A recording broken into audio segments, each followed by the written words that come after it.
Eu odeio o menino do pijama listrado. Essa é a fala que o Igor Sabino vai trazer pra gente quando ele vai abordar o livro que a UERJ cobrou no vestibular desse ano para a prova de redação. E se você não sabe quem é o Igor Sabino, o Igor é doutor em ciência política, especialista em política internacional e religião do Oriente Médio. E na verdade, gente, eu trouxe o Igor só pra dar um referencial pra vocês, mas muitos professores, muitos historiadores não gostam desse livro também. E o ponto mais importante é a gente perceber por que eles não gostam desse livro, o que eles têm contra esse livro, para que você não fale besteira na redação da UERJ, ou até para que você consiga olhar para isso com uma visão mais crítica, que é um ponto muito importante da redação. É isso que eu tô aqui para ajudar vocês. Vamos para o vídeo então. As críticas que o Igor vai trazer a esse livro, e eu concordo plenamente com ele, é a ideia passada de que, ai, coitadinhos, né, tinham muitos alemães que não sabiam de nada que estava rolando. Como a gente vê com o Bruno ali, o tempo todo o autor reforça essa ingenuidade do Bruno, é um recurso narrativo, e é um recurso que ele faz muito bem, né, se a gente for analisar, porque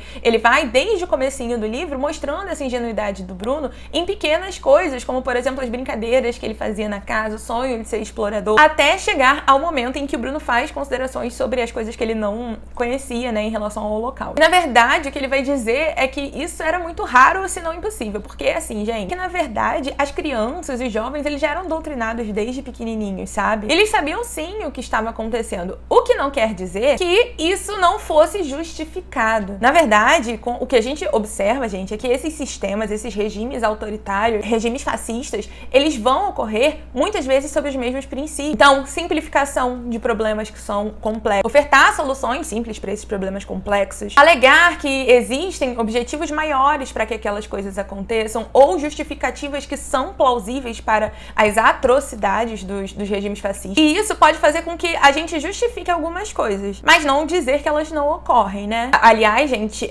quando a gente fala do Holocausto, é importante vocês saberem, o investimento em propaganda era uma coisa fundamental, porque a propaganda era muito bem feita justamente para conseguir não só aliados políticos, mas também conquistar, né, o apelo da população. E uma coisa que o Igor vai falar é que muitos professores, eles usam esse livro como uma forma de educar a população os seus alunos, sobre o Holocausto. Eu mesma, gente, na escola, assisti ao filme O Menino do Pijama Listrado lá atrás, em uma aula sobre a Segunda Guerra. E o que ele vai dizer é que isso, na verdade, atrasa a educação sobre o Holocausto, porque pode trazer para as pessoas informações que não são verídicas e fazer com que elas acreditem em coisas que não aconteceram. E é muito importante, gente, isso é uma ótima reflexão para sua redação, tá? Que a gente perceba como que esses regimes autoritários, e quando a gente tá falando do Holocausto, né, como que esse regime nazista, ele chegou ao poder. Porque quando esses regimes aparecem na nossa sociedade hoje, eles não aparecem nos mesmos moldes, mas eles aparecem com os mesmos princípios, porque são princípios que mostraram ao longo da história resultado. E é por isso que a gente precisa estudar, para que a gente possa ver quando isso está começando a ressurgir na nossa sociedade e que a gente possa resistir. A gente só critica aquilo que a gente conhece. E aí, alguns pontos, né, que ele vai apontar como diferenças sobre o que aconteceu mesmo e o que o livro vai trazer. Ele vai falar, por exemplo, que não existia casas perto de Auschwitz, né, que é o campo de concentração. A grande história que vai rolar ali é porque o Bruno olha da janela, e a sua irmã também, ele chama lá pra olhar, o campo de concentração, e ele vê aquelas pessoas, e ele queria muito ser um explorador, sabe? Então ele começa a investigar o que será que tem ali, quem são essas pessoas, o que tá rolando. E na verdade, isso não seria possível de acontecer. Assim como a própria existência do Shmuel. Isso porque, gente, as crianças, quando chegavam aos campos de concentração, elas já iam direto para as câmaras de gás. E ainda que a gente considerasse uma hipótese em que o Shmuel não tivesse ido direto para a câmara de gás, ele não teria tempo disponível para ficar ali sentado diante de uma cerca, olhando pro nada, fugindo das outras crianças. Então, ainda que a gente considerasse a possibilidade da existência dele com aquela idade ali no campo de concentração,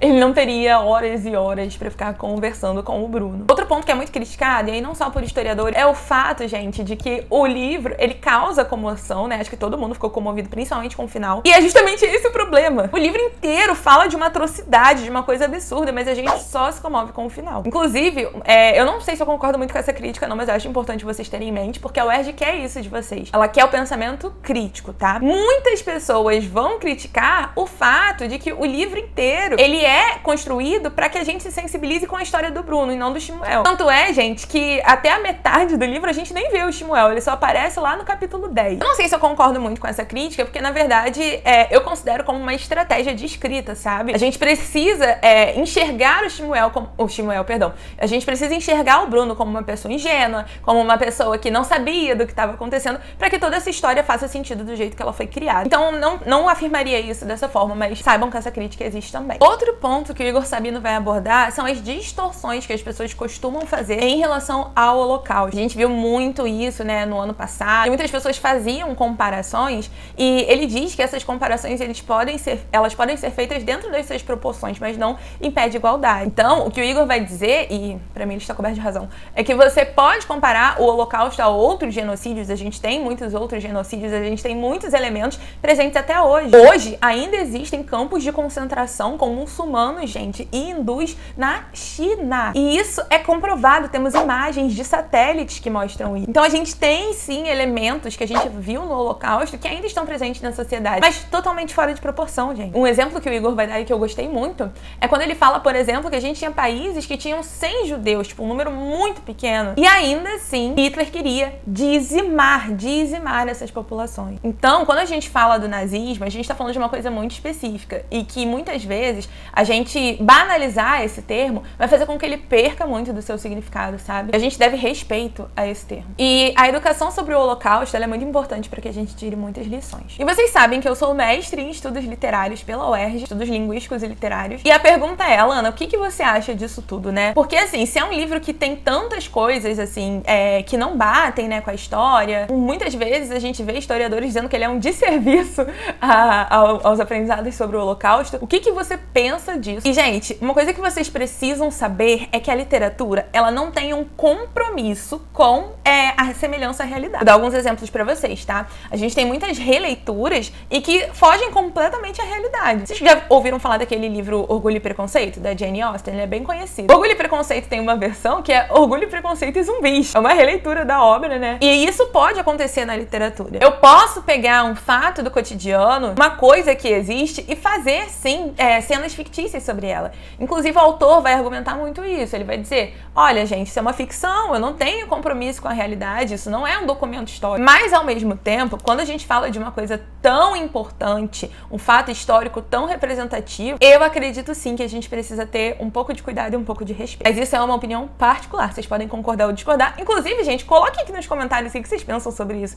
para que eu possa saber a visão de vocês. Então, um exemplo que eu tava dando pros meus alunos é que, por exemplo, se um de vocês me convidasse pra casa de vocês, a casa de vocês poderia estar podre, suja, fedendo, nojenta. Eu jamais sairia falando mal da casa de vocês, porque vocês me convidaram pra casa de vocês, eu fui lá como convidada, e isso é uma questão de respeito. Então, se eu fosse escrever sobre um fato histórico tão importante, mesmo que ele fosse pano de fundo pra uma história fictícia, como é o caso, né? Aliás, isso é uma coisa que o Igor vai apontar também, né? Que muitas pessoas acham que é um fato real, e não é, gente, é uma história de ficção. Eu com certeza tomaria cuidado pra, pelo menos, tentar preservar o máximo de respeito que a gente poderia ter, pra não falar alguma coisa que pudesse distorcer muito aquilo. Então, resumindo esse vídeo, coisas que vocês precisam ter cuidado, gente. Quando vocês forem fazer as comparações com a realidade na redação, com o que vocês vão dizer e como vocês vão dizer. O Gustavo Bernardo, ele vai dizer pra gente, lá naquele artigo do Revista Eletrônica do Vestibular UERJ, a UERJ, ela não é contra opiniões impopulares, que você pode defender opiniões impopulares desde que você tenha argumentos. Então, o exemplo que ele vai dar é o aquecimento global. Existem argumentos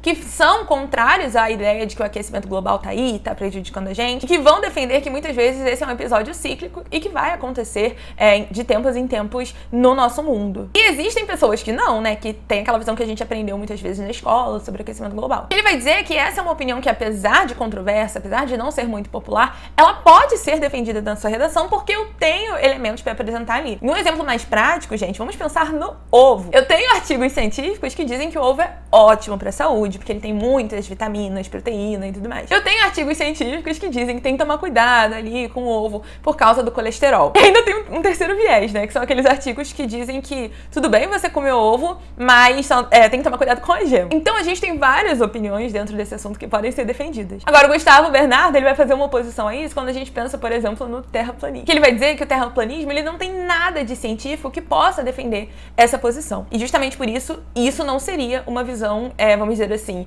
plausível da gente defender dentro da redação. Então, o que o Gustavo Bernardo tá dizendo pra gente, aliás, gente, nem falei, né? Gustavo Bernardo é o diretor do Departamento de Seleção Acadêmica da UERJ, tá? O que ele vai dizer pra gente é que você pode, na sua redação, defender opiniões que são impopulares, desde que você apresente bons argumentos e, principalmente, boas sustentações para esses argumentos. Esse livro, ele traz essa divisão de opiniões. Você pode trazer essa visão na sua redação se você quiser, você pode criticar o livro, livro, mas desde que isso esteja dentro do tema. Então resta saber qual tema que a banca vai cobrar pra gente e principalmente, gente, esse tema que vai ser cobrado, ele dialoga com aquilo que a gente estuda e aquilo que a gente vê na nossa sociedade, tá bom? Queria aproveitar para agradecer a todos os doadores de sangue que doaram sangue pra minha avózinha. Minha avó vai passar por uma cirurgia ainda, gente, e ela vai precisar. Os médicos solicitaram 10 bolsas de sangue, então eu ainda preciso da ajuda de vocês. Quem tem sangue A negativo ou O negativo, por favor, me chama lá no Instagram que eu e puder doar, né, claro. Me chama lá no Instagram que eu passo as informações da minha vovó pra vocês, falo onde que vocês podem doar. Eu vou ser muito, muito grata a vocês por isso, tá? Até porque eles pediram pra, se possível, falar com os doadores pra pedirem pra separar o plasma, acho que é isso, né? Eu tenho anotado tudo bonitinho. Então, falem comigo lá, tá bom? Meus amores, obrigada por terem assistido esse vídeo. Amo vocês! Tô muito feliz que vocês estão conversando comigo lá no Instagram. Eu sou muito grata por ter todos vocês aqui comigo nesse canal. Beijo, bonde! Tchau!